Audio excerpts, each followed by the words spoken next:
네, 안녕하세요.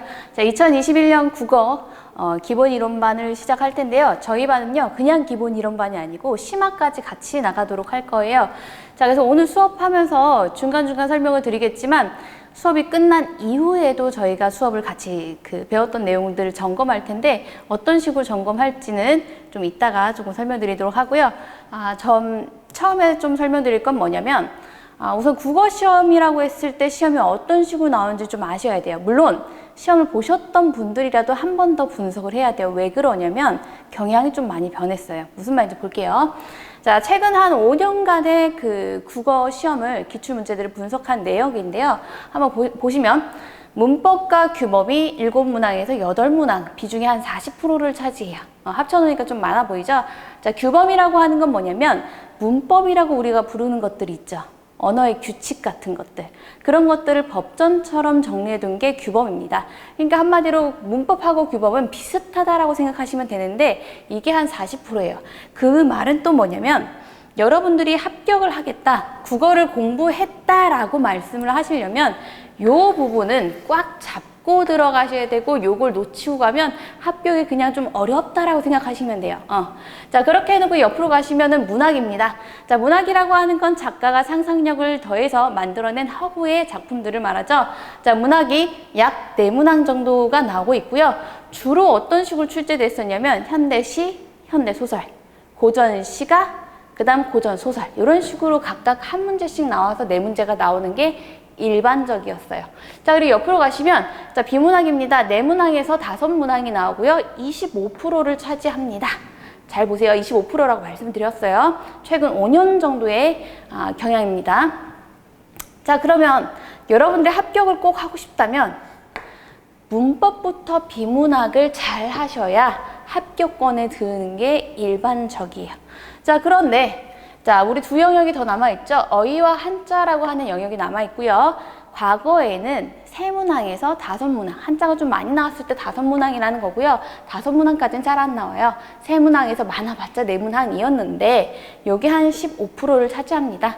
자, 15%라고 하긴 했지만 요거는 좀 특수한 경우를 다 합쳐서 평균을 낸 거고 보통 한 3문항이기 때문에 시험에서는 크게 비중이 없더라라고 생각하셔도 되는데 물론 어휘와 한자를 다 버려도 된다라고 설명한 분들도 있지만 다 버리기에는 좀 아쉬워요. 무슨 말이냐면 어휘라고 하는 거는 나중에 기출문제를 좀 같이 보시면 이런 거는 난 진짜 생소해. 전혀 들어보질 못했어.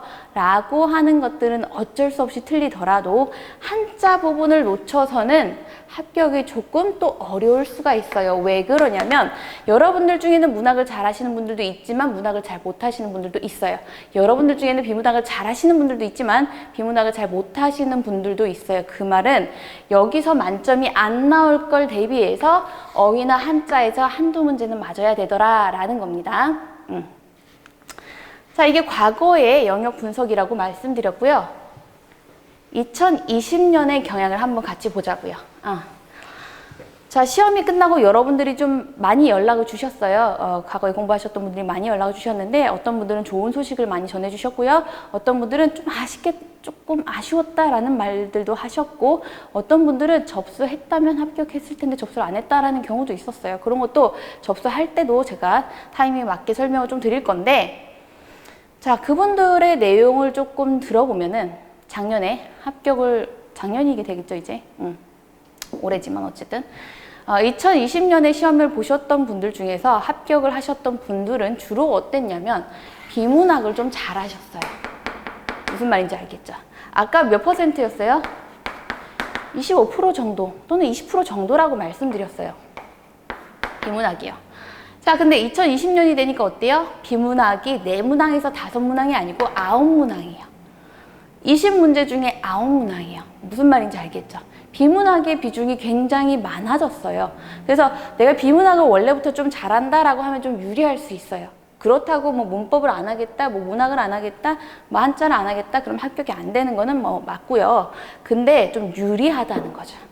그래서 내가 만약에 비문학이 조금 잘 못한다 라고 했을 땐 비문학을 좀 많이 푸셔야 돼요. 그것도 좀 설명을 나중에 드릴게요. 자, 다시 한번 점검해 보도록 하겠습니다. 자, 문법과 규범에서 5문항이요. 20문항 중에 5문항이요. 얘도 무시할 수는 없습니다. 다섯 문항이기 때문에. 자, 25%의 비중을 가지고 있고요. 자, 문학은 세 문항 좀 적어졌어요. 적어지고요. 좀 특징이 있는데 과거에는 어땠냐면 좀 지식적인 걸 많이 물어봤어요. 요 문항, 요 문제, 요 문학 작품 과거에 나왔던 작품이야. 알고 있지? 그럼 그것과 관련된 배경 지식을 좀 물어볼게. 이렇게 지식적인 걸 많이 물어봤다면 요즘 문학 작품은요. 작가는 좀 익숙해. 근데 이 작품은 처음 봐. 무슨 말이에요? 이 작품을 보고 스스로 분석할 수 있는지를 물어봐요. 지식적인 것의 비중이 줄고요. 그리고 독해라고 할 수 있겠죠? 다른 말로는 사고력이라고 할 수 있어요. 독해나 나의 사고력, 분석 능력, 나의 뇌에서부터 나오는 그 분석 능력, 이해 능력을 많이 묻는 게 요즘 경향이더라 라는 거죠. 자, 그래놓고 비문학 9문제 정도 나오고요.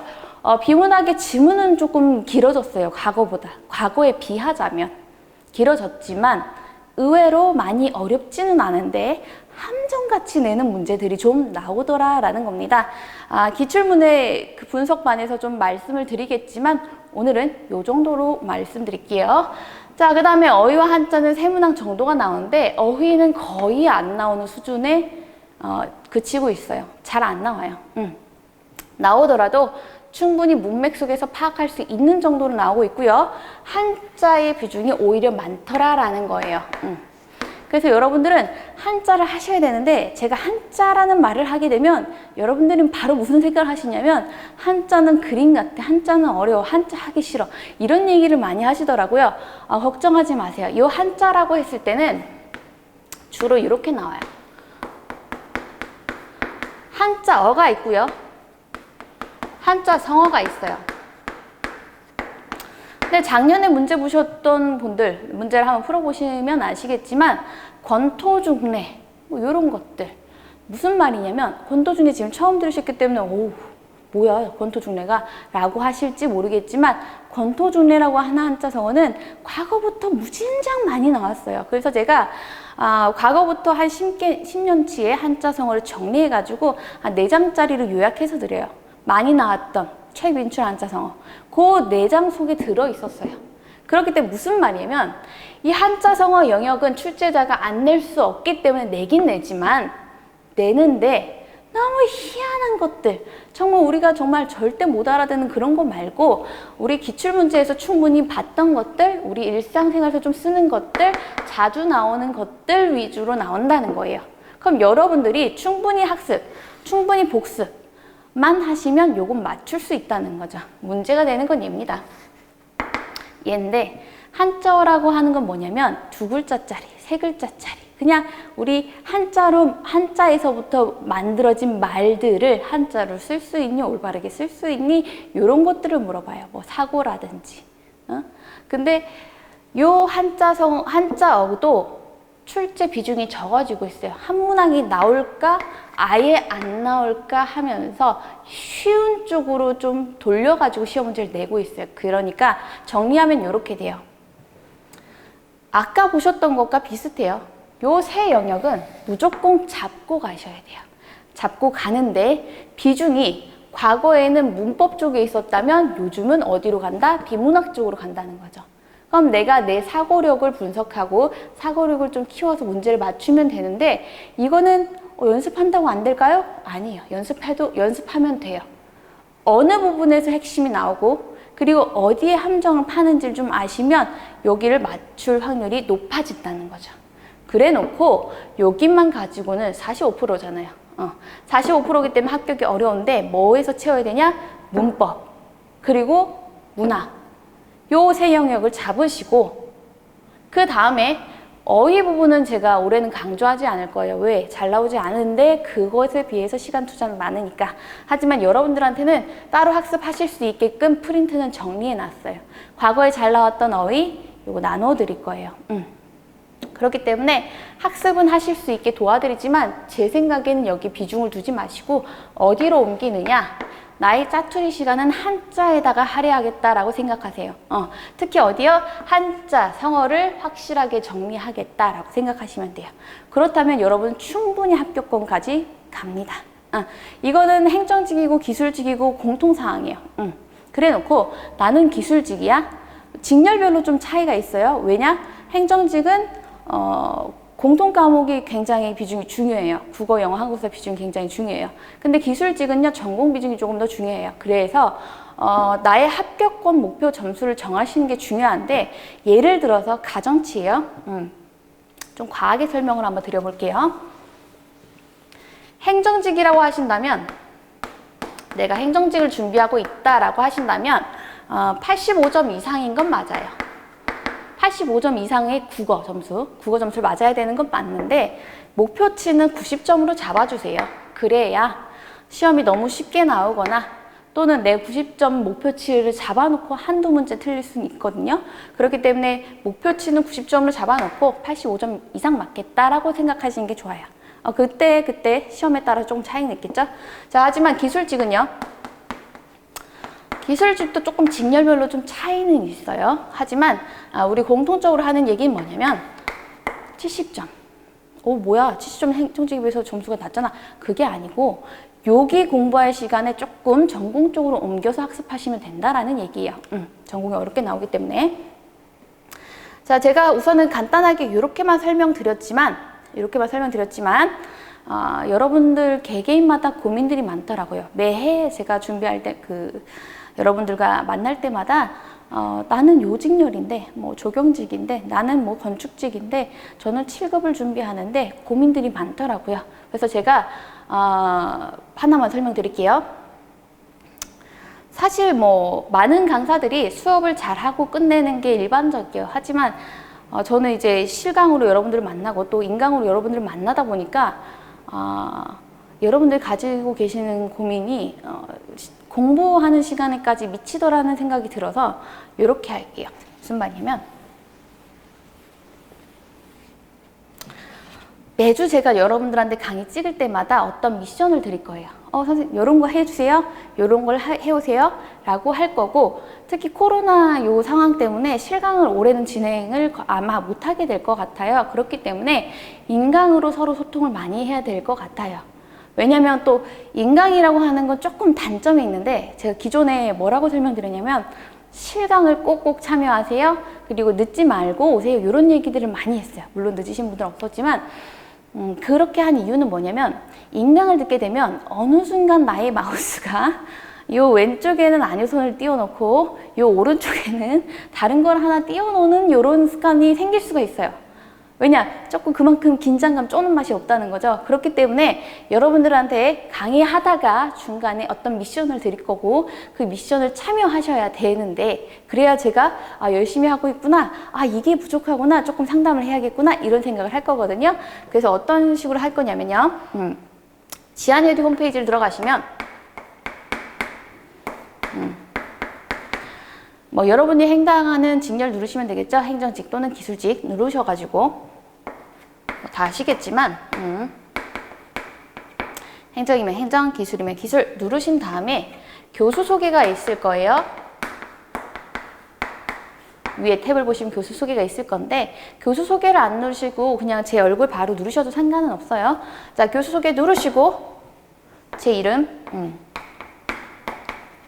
안효선을 눌러주세요. 안효선 눌러주시면 제 교수 홈이 뜰 거고 거기에 보시면 Q&A라고 하는 파트가 있을 거예요. 여기에다가 답변을 여러분들이 달아주시면 되겠습니다. 제가 어떨 땐 문제를 낼 거고요. 어떨 땐 상담과 관련된 내용을 할 겁니다. 자, 이번 주에는요. 상담과 관련된 내용을 할 거예요. 자, 여러분들이 나의 직렬 선생님 저는 조경직이에요. 저는 뭐 군무원을 준비하고 있어요. 다 좋아요. 왜냐면 과거에 합격하셨던 분들과 제가 소통을 좀 하는 편이어서 뭐 합격했다라는 연락도 오고 그분들의 학습 방법을 제가 여러분들에게 소개해 줄 수도 있고요. 또는 뭐 그 직렬의 혜택, 특히 군무원의 혜택이 굉장히 좋더라고요. 그 혜택 같은 것들을 제가 소개해 드릴 수도 있어요. 자, 그렇기 때문에 요 Q&A에다가 이번 주에는 나의 직렬하고요. 그리고 내가 가지고 있는 고민을 조금 올려주시면 됩니다. 나 고민 없어요, 선생님. 나는 지금 막 시작하고 있고 열정이 타오르고 있고 나는 고민이 없어요. 괜찮아요. 그래도 직렬 정도만 올려주시면 되고 어떤 식으로 올려주시냐면 물론 성함이 뜨기 때문에 성함은 안 적으셔도 괜찮고, 직렬하고, 그 다음 내가 목표로 하는 국어 점수. 사람마다 다르다고 했죠. 누구는 80점, 누구는 70점 다를 수 있습니다. 나의 목표 점수는 이렇고, 그리고 내가 보고자 하는 시험까지 올려주세요. 그 말은 뭐냐면 서울시면 서울시, 지방직이면 지방직. 예를 들어서 나의 직렬은 조경직이고 나의 목표 점수는 80점이고 내가 보고자 하는 시험은 국가직, 9급 이다. 내년에 조경직이 국가직 조경직렬이 국가직에 있을까요? 뭐 이런 질문도 괜찮아요. 또는 국가직 9급을 준비하는데, 또는 어떤 분들은 7급일 수 있겠죠. 난 7급을 준비하는데 9급과 7급의 차이는 뭔가요? 다 괜찮아요. 그냥 가지고 계셨던 질문들을 그냥 올려주세요. 만약에 나는 고민이 없다, 그럼 여기까지만 하고 땡 하고 올려주시면 됩니다. 제가 이걸 하는 이유는요, 여러분들을 계속 관리하기 위해서예요. 가끔 여러분들이 익명으로 저한테 이제 연락을 주시면, 얘가 무슨 직렬이었지? 얘가 몇 점을 목표로 했지? 얘가 어떤 시험을 보고 싶어 했지? 이걸 처음부터 다시 물어야 되더라고요. 그래서 이걸 한 번만 써주시면 계속 이제 상담을 할 때 제가 과거의 글들을 정리해 놓고 있으니까 이런 식으로 해주시면 좋겠고, 여러분들 중에 좀 난 이거 민감하다, 나는 절대 남들에게 보여주고 싶지 않다, 뭐 그럴 수 있어요. 굉장히 중요하죠. 그것도 비밀글로 써주시면 돼요. 비밀글로 써주시면 저 외에는 다른 사람들 보지 못해요. 이런 식으로 해주시면 되겠습니다. 자, 그렇게 해놓고 지방직과 서울시 경향도 슬쩍 보고 갈게요. 자, 지방직과 서울시의 경향도 국가직과 비슷합니다. 둘의 흐름이 비슷하다고 보시면 돼요. 왜냐면 출제하는 기간이 같아졌기 때문이죠. 특히 서울시. 가볍게만 볼게요. 자, 아까 5문항이었던 문법과 규범은요, 6문항으로 늘어났고요. 문학도 마찬가지 5문항, 비문학은 7문항. 아까는 9문항이었는데 이번에 7문항이죠. 하지만 역시나 비문학의 비중이 가장 커요. 그래 놓고 어휘와 한자가 2문항으로 나오더라라는 겁니다. 오케이. 자, 여기까지 작년도에 2020년도에 기출문제의 영역을 분석해 봤고요. 자, 그러면은 우리가 이제 앞으로 학습을 어떻게 할 거냐면, 지한국어라고 하는 책은 3권이 있어요. 그쵸? 첫 번째가 문법이에요. 문법 요 안에는 언어의 규범, 아까 말씀드렸죠? 법점처럼 정리해 놓은 거다라고 말씀드렸는데, 이 규범하고요, 과거의 문법, 그러니까 고전 문법이라는 영역이 있고요, 정서법, 언어 예절이라는 파트가 들어가 있습니다. 자, 그렇게 해놓고 2권으로 가시면요, 이거는 문학입니다. 고전 문학, 현대 문학이 들어가 있고요. 그 외에도 문학의 일반 이론들이 들어가 있는 게 2번째 책이고요. 자, 3번째 책은 비문학과 어휘와 한자입니다. 비문학을 연습하고 그 다음에 어휘 부분, 한자 부분, 이 부분은 좀 상고가서 좀 자세히 설명드리겠지만 어휘와 한자가 굉장히 많이 들어가 있어요. 그 중에서 핵심은 제가 따로 프린트를 제공해 드리겠습니다. 자, 그럼 책을 한번 보도록 할게요. 자, 언어와 특성 부분 1권 한번 볼게요. 1권 이거. 그리고 이 책이 조금 달라진 게 있어서 조금 설명을 드리자면 별건 아닙니다. 자, 목차 한번 보실게요. 이 책의 차례이고요. 파트 1부터 파트 5까지 쭉 나와 있는데, 언어와 국어에 놓고 숫자가 써져 있는 게 보일 거예요. 1, 2, 3 보이시죠? 얘 왜 들어가 있지? 무슨 말이냐면 복습하라고 들어가 있어요. 자, 내가 오늘 수업을 했어. 수업을 하고 이 책을 한번 훑어봤어. 1이라고 하는 곳에 표기를 한번 해주세요. 내가 한번 봤구나, 이 뜻이에요. 자, 그렇게 해놓고 시간이 지나면은 이런 생각들을 많이 하세요. 지금 이론반을 2번째 들으시는 분들도 있을 거예요. 하지만 이론반 첫 번째 들으시는 분들도 있을 거예요. 첫 번째 들으시는 분들은 첫 번째 파트는 괜찮아요. 근데 2번째 파트, 3번째 파트 가다 보면 뭐야, 왜 이렇게 어려워? 무슨 말인지 들을 땐 이해했는데 집에 가니까 뭘 들었는지 헷갈려 하실 수 있어요. 굉장히 정상적인 반응이에요, 여러분. 정상적인 반응이고, 한 번 합격한 분들 똑같이 반응하셨어요. 그래서 항상 저한테 찾아와가지고 질문했는데 똑같은 반응이에요. 그 말은 뭐냐면, 문법이라고 하는 게 어렵다 보니까 한 번 듣고 끝내면 기억이 안 난다는 거예요. 그래서 한 번 더 복습해야 돼요. 그래서 여러분들 중에 혹시 합격 수기를 보시는 분들도 있는지 모르겠습니다만 합격 수기라는 부분을 보자면 나는 여러 번 봤어요. 몇 회독했어요. 이런 말들이 있어요. 저는 이론서를 3회독했어요. 4회독했어요. 이런 말들이 있어요. 그래서 그 회독을 조금 표시하기 위해서 1, 2, 3이라는 것이 있구나 라고 생각하시면 되겠습니다. 자, 그래서 쭉 넘기시고요. 자, 언어와 국어 파트를 들어갈 건데 오늘은 좀 OT 개념이라고 생각하시면 돼요. 조금 마음 편히 들으시면 되겠다라고 보시면 됩니다. 무슨 말이냐면 언어와 국어 파트를 보시면 출제 빈도 한번 보세요. 몇 %예요? 1%예요. 무슨 말이냐면 20문항 중에서 한 문제가 나올까 말까 한다는 거예요.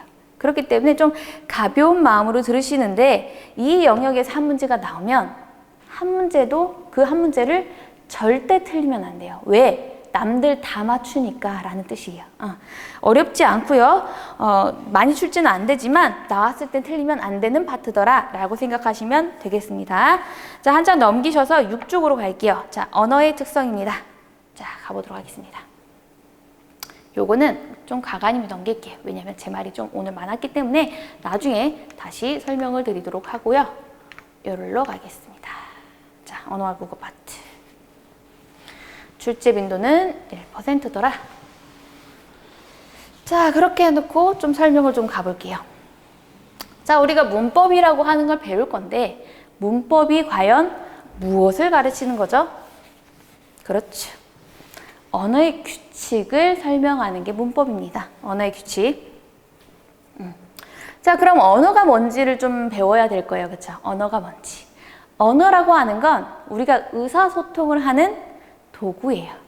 그런 것들, 우리가 의사소통을 하기 위해서, 소통을 하기 위해서 쓰는 것들을 크게 기호라고 합니다. 기호.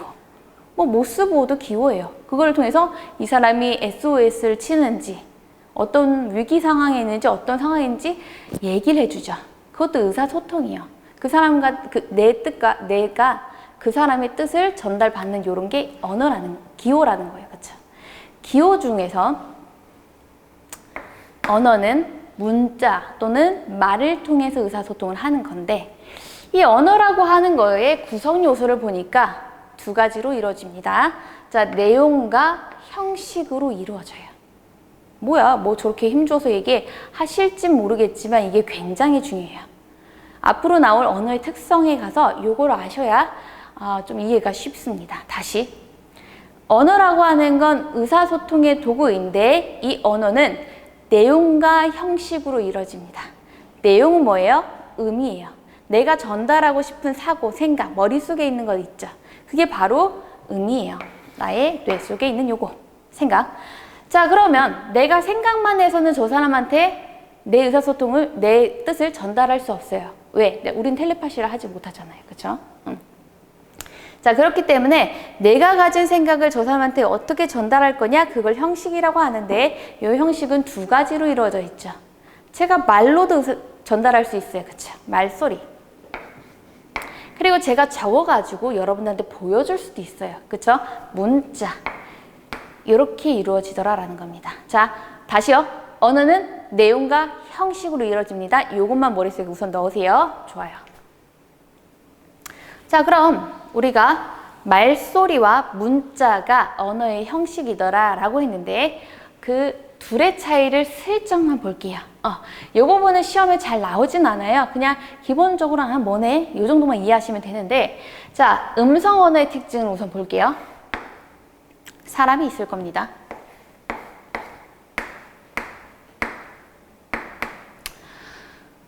매년 그림을 그리지만 여러분들의 상상력이 필요해요. 저건 사람이에요. 머리를 좀 묶어줬네요. 자, 그래 놓고 듣는 사람도 필요하죠.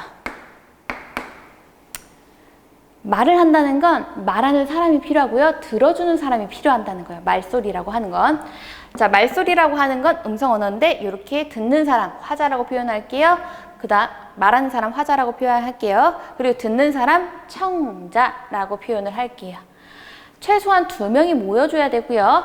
자, 이 두 사람이 모였을 때 말하는 사람이 어떤 메시지를 전할 거예요. 메시지 아니고요. 메시지입니다. 자, 메시지를 전할 거예요. 전원이라고 말할 수도 있겠죠. 내가 전하고 싶은 말. 나의 뜻을 말로써 막 말을 해요. 근데 좀 특징이 있어요. 바로 요거예요. 두 사람이 어떤 특정한 장소에 모여야 돼요. 그리고 특정한 시간에 모여야 돼요. 그쵸? 내가 지금 말해요. 8시에 제가 말을 해요. 근데 제가 이제 8시에 사라지고 10시에 와서 그 소리를 들을 수는 없죠. 장소와 시간의 제약이 발생해요. 제가 카메라라는 도구가 없다면 제가 지안에듀 강의실에서 얘기했을 때 여러분들이 집에서 들을 수 있어요. 제 얘기를 못 들어요. 그렇기 때문에 특정한 장소, 특정한 시간, 같은 공간, 같은 시간에 있어야 된다는 제약이 발생을 하고 그 다음에 말하는 사람은요. 요 두 가지 표현을 할 수가 있어요. 무슨 말이냐면 말하는 사람은 어떤 말을 할 거예요. 그 말을 할 때 두 가지를 이용할 수 있어요. 첫 번째는 반언어적 표현이에요. 반언어적은 반은 언어다라는 뜻이에요. 제가 지금 말을 하고 있죠. 제가 말을 하고 있을 때 좀 부드럽게 말하고 싶을 때 제가 여러분들한테 좀 친근하게 다가가고 싶을 때는 부드러운 목소리로 지금과 같이 얘기를 할 겁니다. 안 부드러웠다면 조금 미안하네요. 자, 반언어라고 하는 건 지금처럼 음성에 실려 나오는 표현을 반언어라고 합니다. 야, 밥 먹어! 제가 말을 좀 위로 올렸죠. 또는 밥 먹어! 아래로 내리죠. 소리를 올리거나 내리거나 이런 것들. 부드럽게 하거나 좀 아래로 목소리를 깔거나 소리를 크게 지르거나 이런 것들은 다 반언어적 표현입니다. 아, 말이 나올 때 실려 나오는 것들이라고 생각하시면 돼요. 자, 그럼 비언어적 표현이란 무엇이냐? 언어가 아니란 뜻이에요. 자, 여러분들 첫 번째로 중요한 게 뭐고요? 두 번째로 중요한 게 뭐고요? 세 번째로 중요한 게 뭐예요? 제가 손으로 뭐 하고 있죠? 하나씩, 두 개씩, 세 개씩 지금 세고 있죠. 요것들이요. 손짓이요, 또는 몸짓이요, 또는 얼굴 표정이요. 이런 것들을 비언어적 표현이라고 하는데 이 비언어적 표현을 이용함으로써 의사소통을 좀 더 원활하게 할 수 있어요. 제가 제스처를 하고 있죠. 이름으로써 여러분들에게 조금 더 이해를 돕기 위해서 제 말을 더 효율적으로 전달한다는 거죠. 자, 그래서 정리해보자면 음성 언어라고 하는 건 듣는 사람과 말하는 사람이 꼭 필요하고 요 두 사람이 특정한 장소, 특정한 시간에 같이 모여 있어야 하고 말하는 사람은 이 언어의 반언어, 음성이 높낮이 또는 말꼬리 올리거나 내리거나 이런 것들 이 반언어적 표현도 이용할 수 있지만 비언어적 표현, 몸짓, 손짓, 발짓, 표정 다 포함하는 이 비언어적 표현을 이용해서 자신의 메시지를 좀 더 효과적으로 전달하더라 라는 게 음성 언어입니다. 오케이. 이 정도만 해도 충분합니다. 자, 그렇게 해놓고 문자 언어를 볼게요. 자, 문자 언어는 글을 쓰는 사람이 있을 거고요. 저는 작가라고 표현할게요. 그 다음 글을 읽는 사람이 있을 거고요. 저는 독자라고 표현할게요. 자, 작가가 독자에게 어떤 메시지를 전달할 거예요. 이 메시지는 일반적으로 작가가 한번 쓰고 독자한테 전달이 되면 뭔가 반언어적 표현이라든지 비언어적 표현이라든지 이런 걸 참고해서 저 사람이 좀 못 알아듣고 있어? 내가 조금 더 몸짓을 활발하게 써서 이해시켜야지. 이런 게 안 돼요. 무슨 말이에요?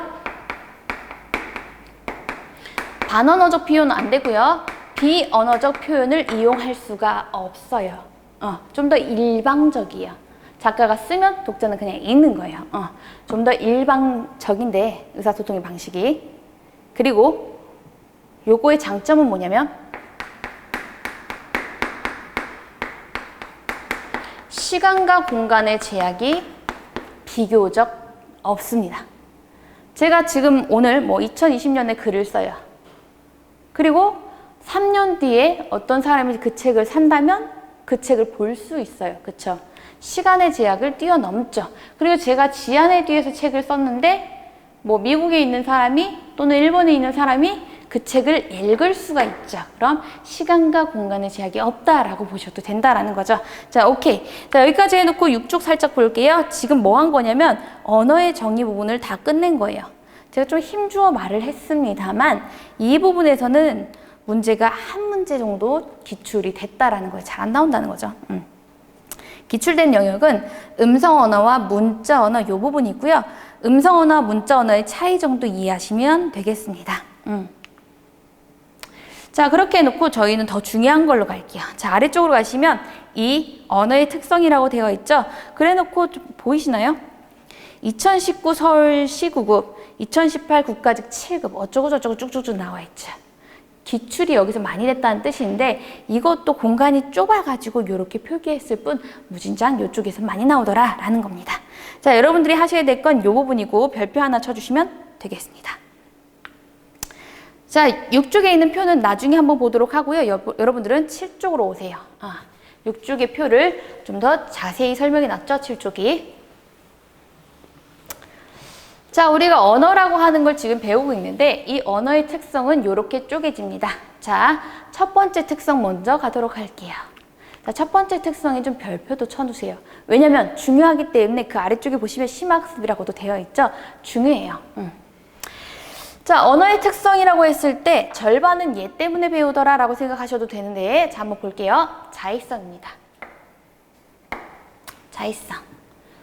자의성, 무엇과 무엇의 관계는 자, 무엇이지 않다. 굉장히 유명한 문장이고 잘 외우셔야 돼요. 언어는 무엇과 무엇으로 구성되어 있다고요? 의미라고 하는 건 내용에 해당하겠죠. 자, 그럼 내용과 무엇이요? 그렇죠. 느낌 오셨죠? 형식입니다. 언어는 의미, 내용과 형식으로 이루어져 있는데 이 내용과 형식의 관계는 반드시 그러하지 않아도 된다. 무슨 말? 필연적이지 않다라는 겁니다. 자, 학습을 한번 해보셨던 분들이라면 무슨 말인지 알아? 라고 하실 건데 처음 듣는 분이라면 필연적이지 않다고 뭔 말이야? 라고 하실 수 있어요. 저는 쉽게 이렇게 얘기해 볼게요. 다시 적어보겠습니다. 자, 언어라고 하는 건 형식과 내용으로 이루어져 있는데 뭐 순서는 상관없어요. 형식과 내용으로 이루어져 있는데 형식이라고 하는 건 음성 언어 또는 문자 언어, 내용이라고 하는 건 내 생각, 의미라고 생각하시면 되겠는데 이 형식과 내용의 관계는 반드시 그러해야 하는 게 아니야 라는 뜻이에요. 이 필연적이라는 말은 다른 말로 우연적이다, 자의적이다 라고도 표현을 하는데 자의적, 말이 좀 너무 어렵네요. 내 스스로 마음대로 지어냈다라고 생각하시면 되는데 쉬운 말로 좀 바꿔볼까요? 임의적이라는 거예요. 무슨 말인지 예시를 가지고 한번 얘기해 볼게요. 자, 심화학습의 1번에 나오는 예시입니다. 제가 이용을 해볼게요. 저는 여러분들한테 저의 이런 마음을 전달하고 싶어요. 저는 여러분들을 이래요 라는 게 제 머릿속에 있어요. 근데 제가 한국 사람이라면 여러분들한테 이렇게 말을 할 거야. 야, 죄송해요. 자, 여러분들 사랑합니다. 말로 뱉을 거면 사랑합니다 라고 얘기할 거고 글자로 적을 거면 이렇게 적겠죠. 한국 사람이라면. 근데 영국 사람들도 또는 미국 사람들도 머릿속에 이런 사고가 있겠죠. 누군가를 이럴 수 있잖아요. 이럴 수 있잖아요. 나의 머릿속에. 나 쟤 정말 좋아. 이런 생각이 있을 수 있잖아요. 걔네들은 뭐라고 표현해요? I love you 라고 하잖아요. 이렇게 적을 거고요. 그쵸? 그 다음에 독일 사람이라고 한다면 리베 저렇게 적어놨는데 독일 사람이라고 하면 리베라고 표현한대요. 뭐 프랑스 사람이라고 하면 아무르라고 하는 거고요. 아무르. 그 다음 일본 사람이라고 한다면 아이라고 얘기를 할 거예요. 자, 보세요. 자, 인류 공통적으로 이런 생각이 있어요. 이런 생각이 있어요. 근데 이거를 지역에 따라서 표기하는 형식이 마음대로라는 거예요. 임의적이라는 거, 자기들 멋대로 지어서 부른다는 거예요. 그 말은 뭐냐면 어떠한 내용이 있다고 한다면 그 내용에 해당하는 형식은 1대1의 관계가 절대 아니라는 거예요. 어떤 생각이 있어요? 그 생각에 따른 형식은 다양할 수 있어요. 반드시 이거는 요 내용이라고 하는 요거는 이 사랑이라고 하는 이 마음은 반드시 사랑이라고 표기할 이유는 없다라는 거예요. 지역에 따라서 마음대로 부를 수 있다라는 거예요. 다시 한번 이 형식과 내용의 관계는 그렇기 때문에 반드시 서로가 1대1 얘는 이렇게 표기해야 돼 라는 법칙이 없으므로 둘의 관계는 우연히 정해졌다라는 거예요. 필연적이지 않다, 임의적이다 라는 거예요. 우연히 요 생각이 우리나라에선 사랑이라고 표기하게 됐을 뿐 요게 반드시 사랑이어야 한다는 건 아니라는 거예요. 느낌 오시죠? 제가 이렇게까지 강조하는 건 굉장히 중요하다는 뜻이에요. 언어의 특성이 나온다면 요 자의성이 무진장 잘 나와요. 그렇기 때문에 반드시 이해하셔야 됩니다. 다시 한번 읽고 지나가겠습니다. 형식과 내용의 관계는 필연적이지 않다. 이렇게. 오케이. 자, 그런데요. 여기서 좀 확장을 해볼게요. 자의성이라고 하는 거는 주로 시험에 나올 땐 1번의 예시로 나와요. 어떤 우리나라에서 집이라고 부르는 걸 영어에서는 하우스라고 부른다. 요거는 언어의 어떤 특성인가? 바로 내용과 형식이 필연적이지 않다라고 하는 자의성의 특징이다라고 골라주시면 되는데 여기까지 아시면 되는데 시험이 조금 더 어렵게 변형 나오고 있어요. 그래서 좀 더 자세히 한번 살펴볼게요.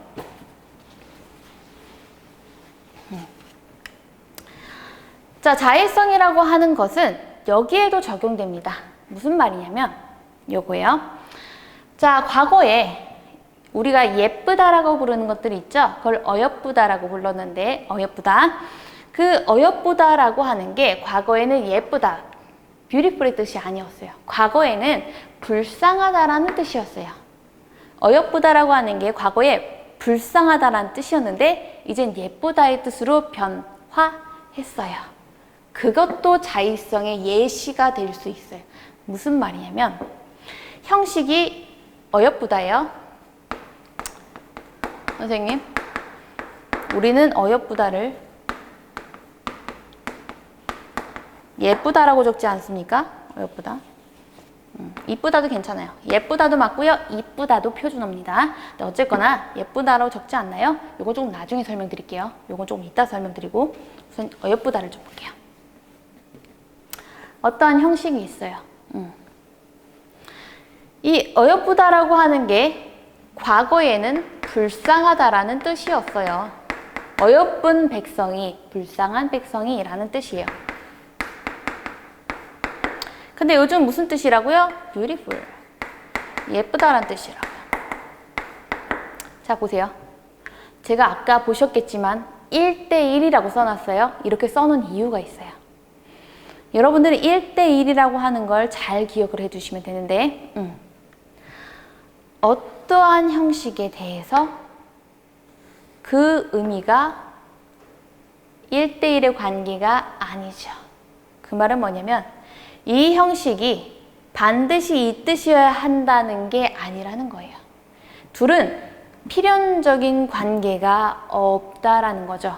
그렇기 때문에 의미가 변화할 수 있었던 거예요. 1대1의 관계가 아니라는 거죠. 오케이. 요것도 자의성의 예시가 됩니다. 요 형식은 반드시 요 뜻이어야 되는 건 아니네. 둘의 관계는 그냥 임의적으로 짝지어졌기 때문에 변화할 수 있는가 보다. 요게 바로 자의성이라는 거예요. 오케이. 하나의 예시를 더 볼게요. 아래에 있는 거. 이번엔 모양이 변화할 수 있어요. 무슨 말이냐면 과거에는 불휘 깊은 나무라고 표현했어요. 나중에 용비어천가 부분 보시면 배우겠지만 자, 과거에는 불휘라고 표현했던 것이 여기로 갈게요. 다시 그림을 한번 그려볼게요.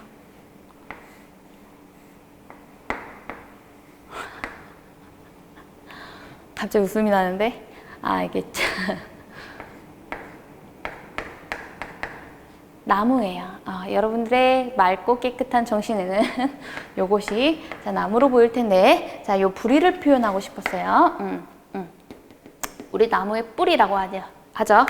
근데 이게 과거에는 불휘라고 표현했다는 거예요.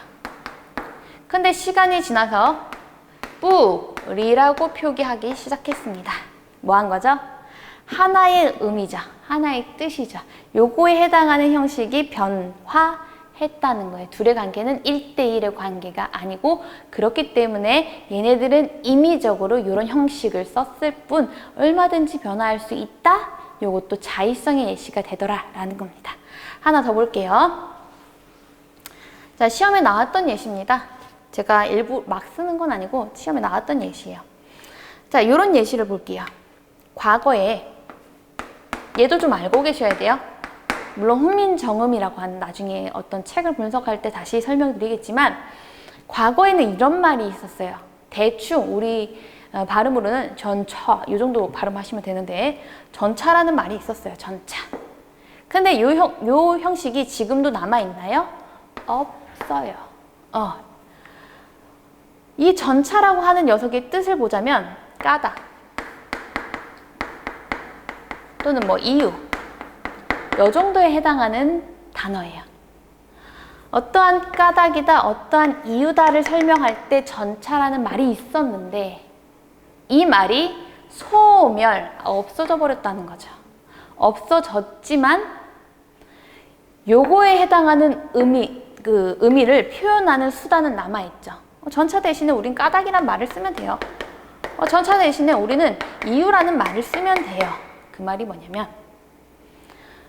요 뜻을 표현하기 위해서 요 단어가 있었지만 이 단어가 없어져도 새로운 형식을 만들면 돼. 그 말은 뭐죠?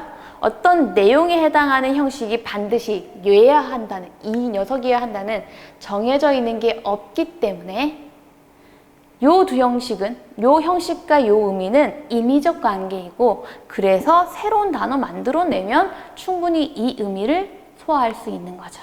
요게 바로 자의성의 예시가 됩니다. 다시 정리할게요. 시간의 흐름에 따라서 어떤 단어의 뜻이 변하거나 어떤 단어의 형식이 변하거나 어떤 단어가 소멸해버렸다? 그것들은 다 자의성의 예시가 될 수 있어요. 왜? 내용과 형식이 반드시 일치해야 되는 것이 아니기 때문에 다른 뜻 만들어내면 돼. 다른 형식 만들어내면 돼. 걔 소멸돼도 다른 걸로 만들어내면 돼. 다 자의성이라는 거죠. 오케이. 좀 어려운 얘기를 하는 거예요. 지금 심화학습에 들어가 있죠. 어려운 얘기예요. 혹시나 이해 안 되시면 학습 Q&A에다가 언제든 다시 질문 주셔도 됩니다.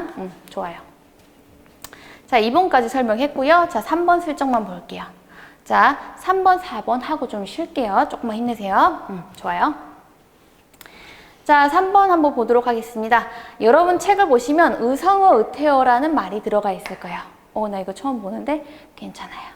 자, 의성어라고 하는 건 어떤 의미를 가지는 말이 아니고 들려오는 소리, 시냇물 소리라든지 병아리 소리라든지 닭의 소리라든지 이런 것들의 소리를 따라 해본 거예요. 흉내내 본 거예요.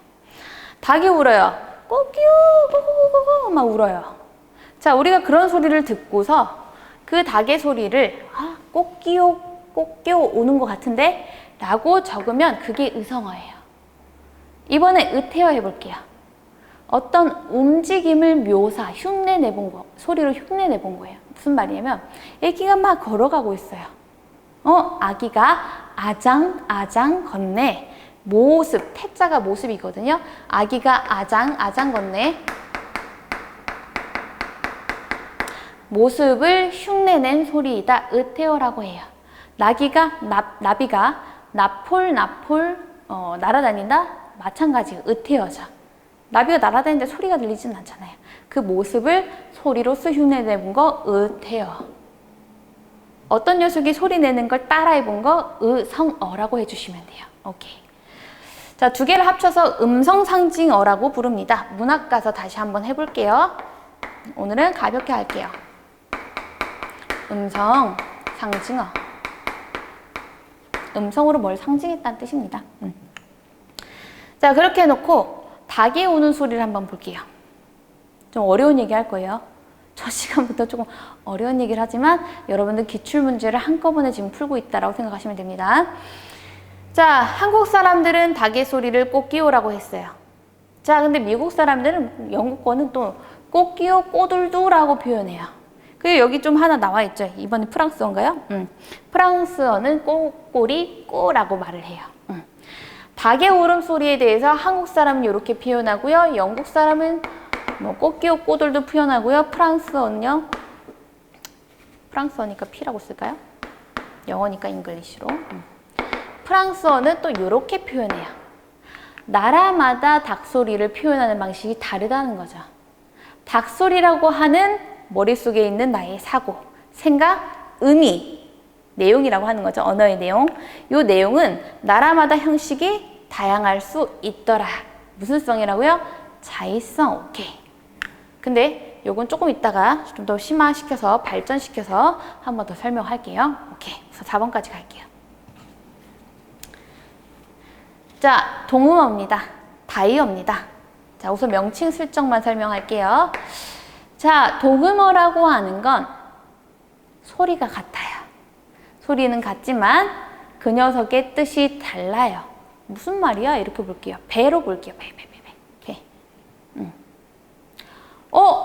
배다.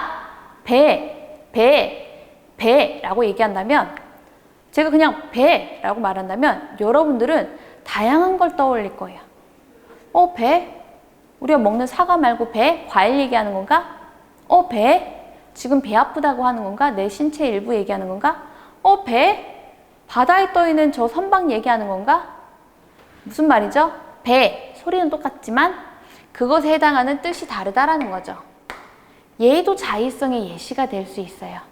하나의 형식에 대해서 반드시 어떤 뜻이어야 될 필요는 없다라는 거죠. 내용과 형식이 반드시 1대1의 관계는 아니어도 되네. 자의성이구나 해주시면 됩니다. 자, 그렇게 해놓고 다이어를 볼게요. 다이, 죽는다라고 하는 다이. 죽다에 대해서 살펴볼게요. 이 죽다라고 하는 건 우리 기본적으로 사람이 운명을 하다라는 뜻으로 쓰죠. 하지만 이 죽다에 대해서 사전을 찾아보시면 다양한 것들이 떠요. 어른이 돌아가시다, 어른이 죽다 라는 의미로 쓸 수도 있고요. 또는 이 죽다에 대해서 시계가 죽었어로도 쓰죠. 더 이상 움직이지 않는다 라는 의미로도 써요. 어때요? 어떤 하나의 단어가 여러 가지 의미를 가질 수가 있어? 요 형식과 요 의미는 1대1의 관계가 아닌가 보다. 자의성의 예시가 된다는 거죠. 자, 정리하겠습니다. 동음어는요, 소리는 똑같지만 의미가 다른 단어를 얘기하고요. 다이어라고 하는 건 하나의 단어가 의미를 여러 개 가질 수 있다라는 걸 얘기하고, 요 동음어가 나오거나 다이어가 나오거나 다 언어의 특징 중에서 뭐요? 자의성에 해당하는구나 라고 생각해 주시면 됩니다. 굉장히 어려운 내용을 끝냈고요. 요 뒤부터는 가볍게 슥슥 넘어가도 충분합니다. 걱정하지 않으셔도 되고 10분 쉬었다가 이어서 하도록 하겠습니다.